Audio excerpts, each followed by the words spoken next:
What up, YouTube? What up, world? It's your boy, the author. I'm right back at that ass again. Here's another one.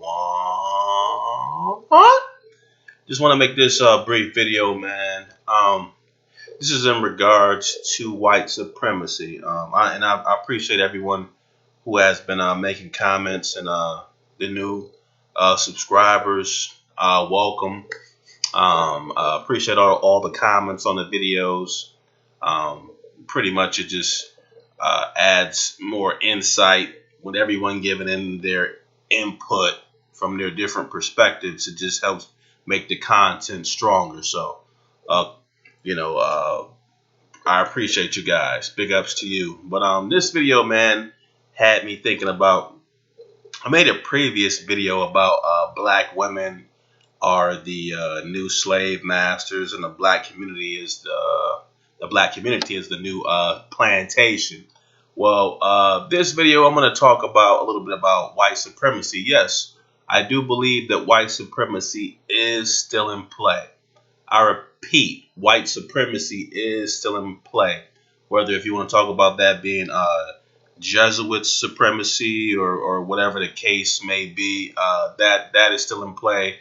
It's more well refined now, so it's more advanced, meaning it's not so much in your face. It's so subtle. In some ways, it's subtle, and in a lot of ways, it's still blatant. But for the most part, it's more subtle than it used to be, and in some cases, it's so subtle that people don't even realize that it exists, and that it exists. But it really does. It always will, man, until we're able to get past it as a people. So, and my take on it is this: I do believe it still exists.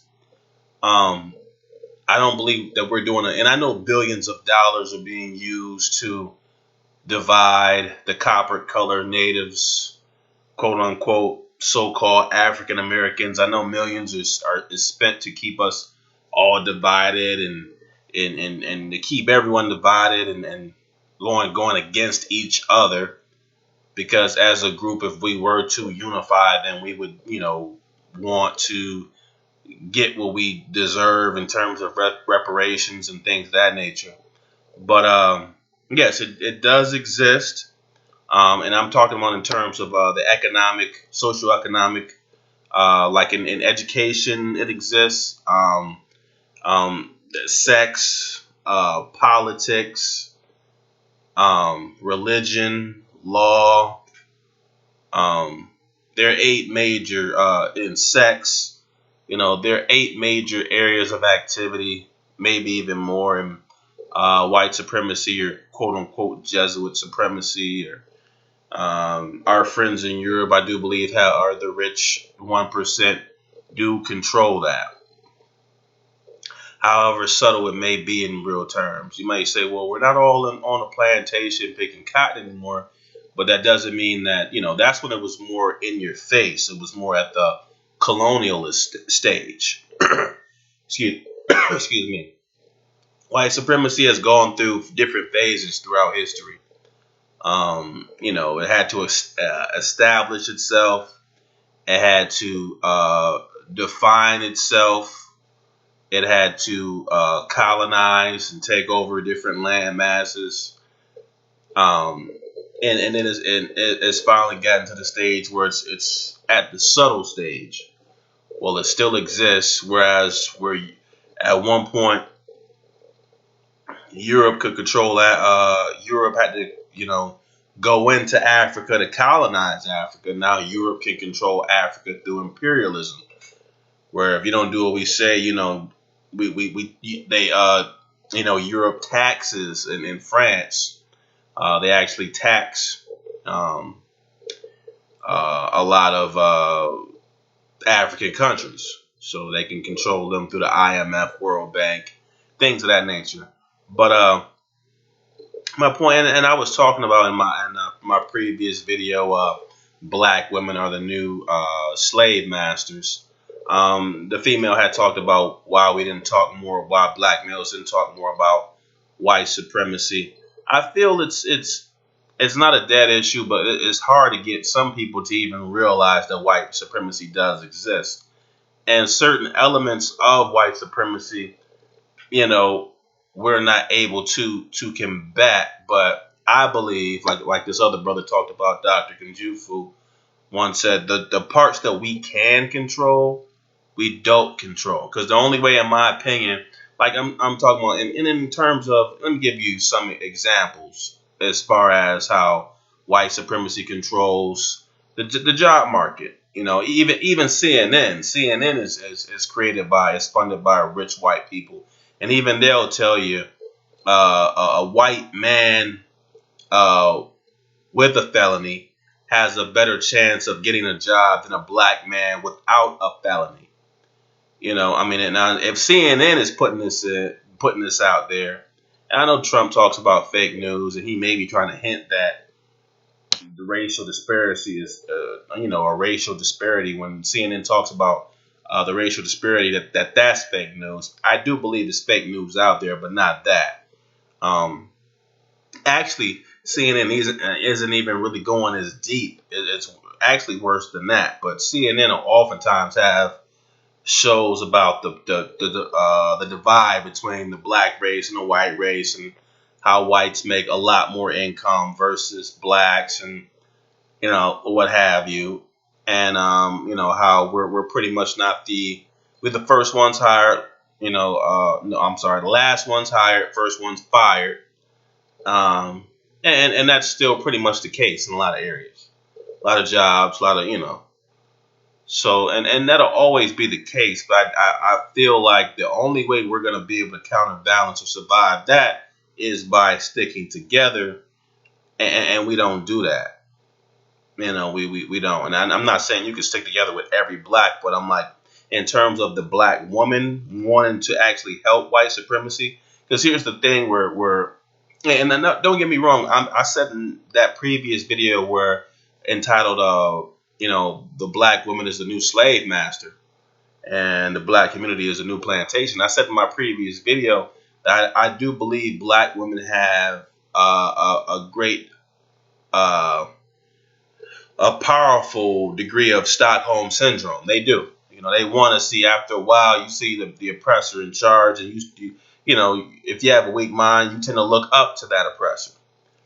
And some black males have this too, especially black males who being raised by just the black female.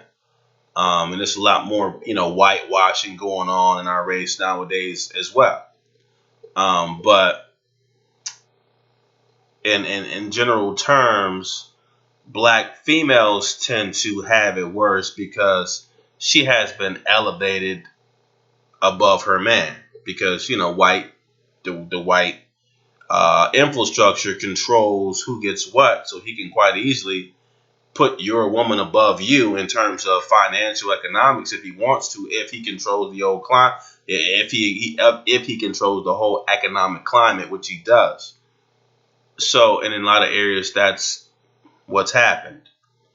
In a lot of areas, white men will they're more quick to promote a black female before they'll promote a black male. For obvious reasons. I mean, he can use the black female for sex, or for anything. She'll do anything to keep that position.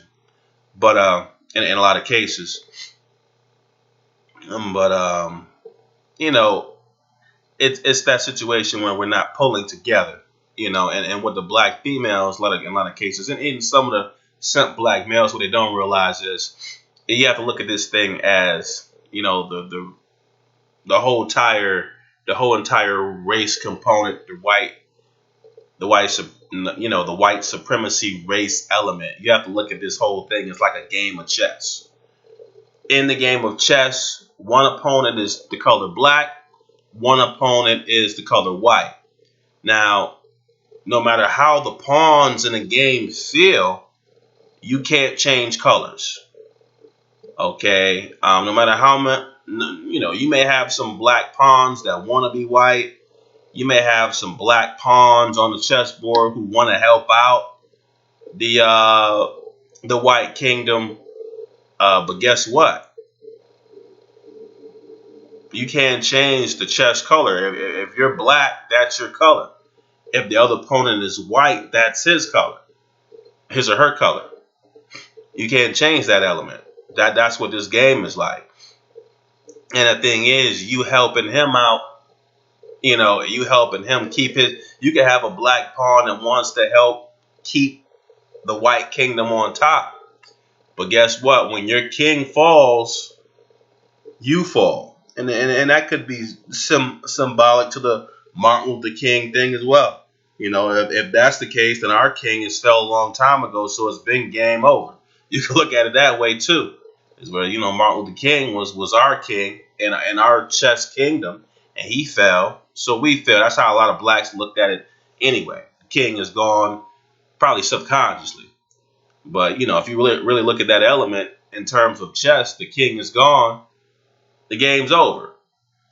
So no matter how much you help to try to sustain white supremacy, you don't benefit from it. I mean, yeah, that black pawn may get a little bit extra than the other pawns, but in the end, you're going to be betrayed and tossed to the side. You're not going to be used you're not going to be a part of the wealth from the other side. It's not going to happen. And I think a lot of black females don't really realize that. You're not going to ever play an intricate part or a big part in another man's kingdom.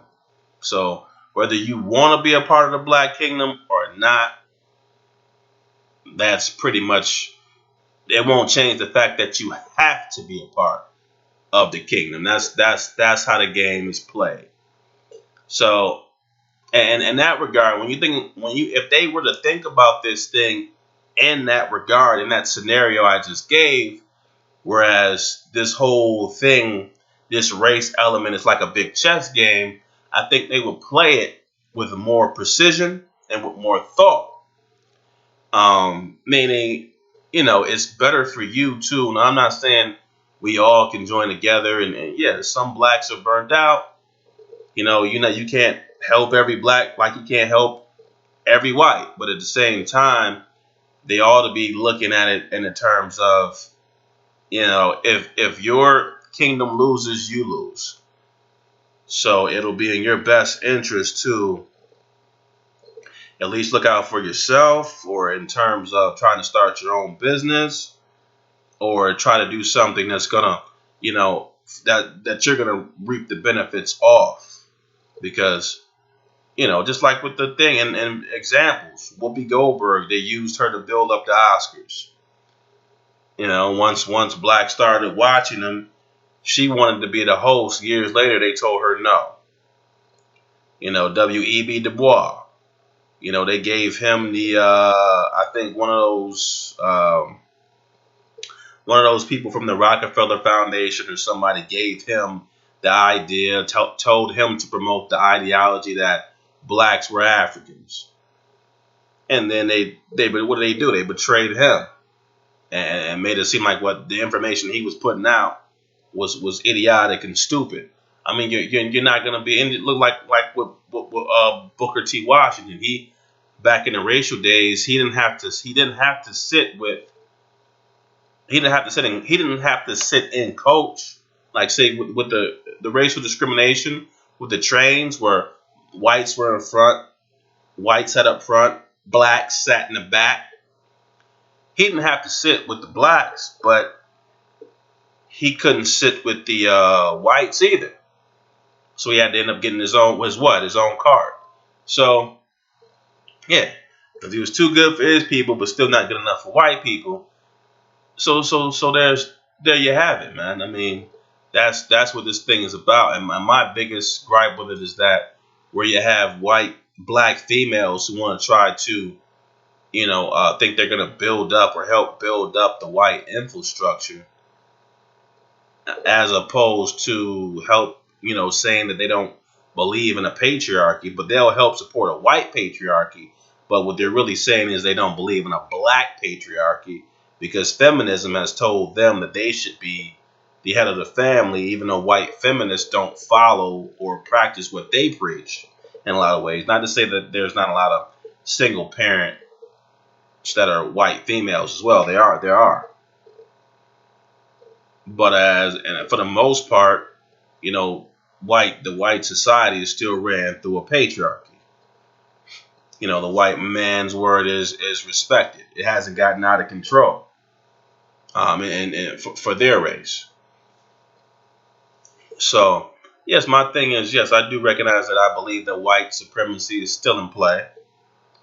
But at the same time, the only way to counteract that is for us to understand how this game is being played, and the best way to put up a shield against that is by people sticking together, having the knowledge, and not to allow themselves to be divided off into different sects, meaning sections of, you know, you have your Afrocentrics here, and your Coons here, and your Egyptology here, and all in your womanist, feminists here. All this bullshit is not gonna help in this chess game. If you have each chess piece trying to go in their own separate direction, all that's going to do is make it easier for those white pieces to get to your king. And once they knock down your king, you're done. So you were all done.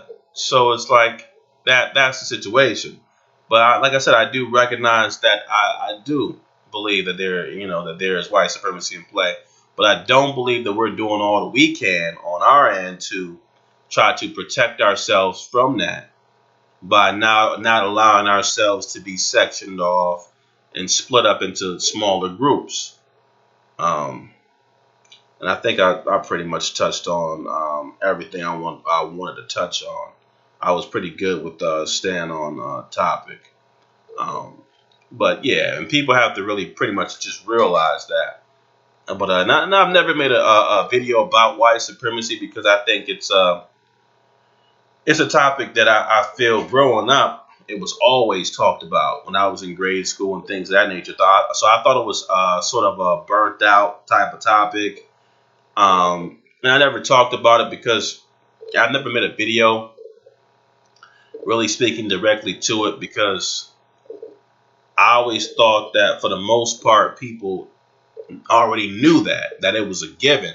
But now I'm starting to find that if you talk to certain blacks, they'll tell you that it's no such thing as white supremacy. It's like we're doing everything to ourselves. And I'm starting to see how a lot of our people are being brainwashed into believing that, it's the victimology, where we just think, oh, we're just doing this to ourselves and doing that to ourselves. Yes, there is a element of personal responsibility. Yes. If I decide to sell drugs instead of going out there looking for a job, then yeah, that's my fault. Now, depending on what type of circumstances you grew up with, maybe that was your only choice. But for the most part, you do have choices. If you decide to knock somebody upside the head, or do you try to get a job? Or do you decide to mistreat your family members or treat them justly? Or, personal choices. Yes, there are personal choices, personal responsibility. Do we do all we can to stick together as a race? I don't believe so.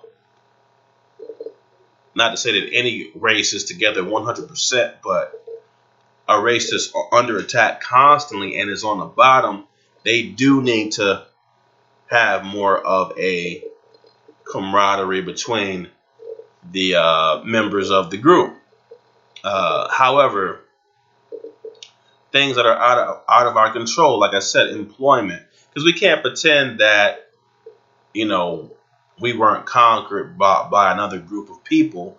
We can't pretend that we weren't betrayed. Our ancestors weren't betrayed by another group of individuals. We can't pretend that we weren't colonized and that our wealth wasn't taken from our ancestors.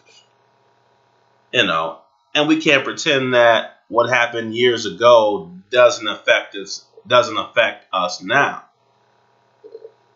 Because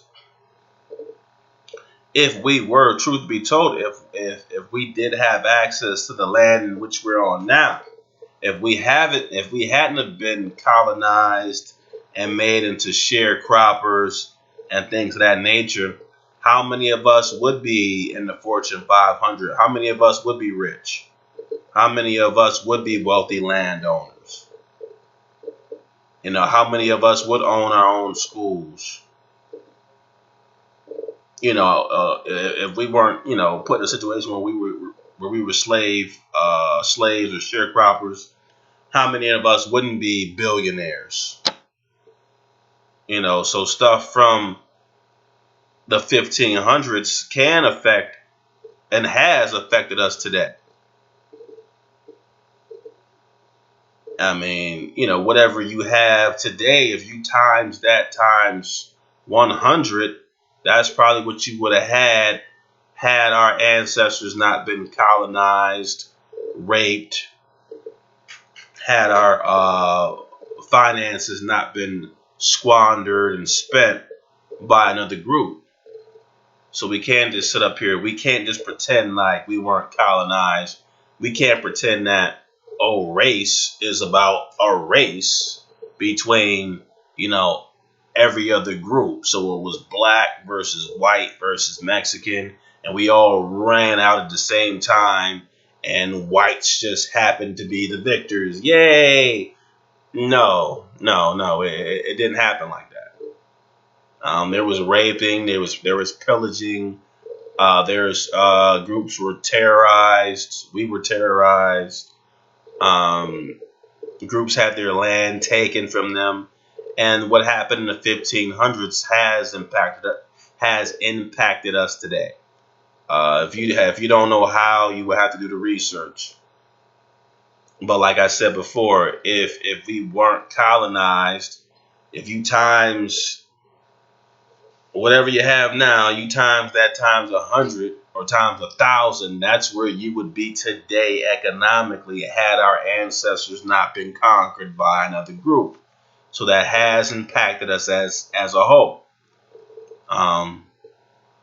However, yes, there are personal decisions of it. If you choose to finish your high school or get your GED, a lot of things that are in control, we're not taking control of because, a lot of our people being on the bottom of the economic ladder does come with other, side effects as drugs and, different types of, external alcohol abuse and things of that nature.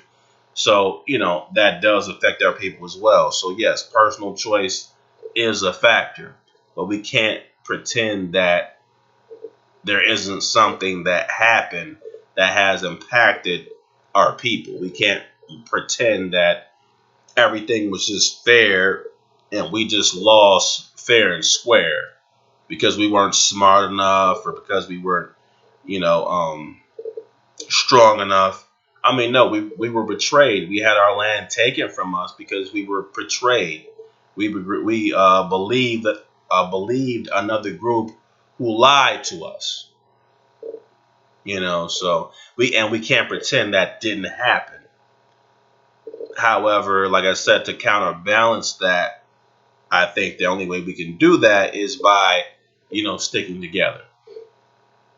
I just want to make that, man, this video went way past where I wanted it to go, or it went on longer than I had hoped. But let me know what your thoughts are, man.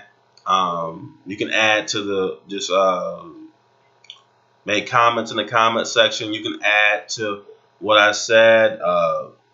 Create an argument.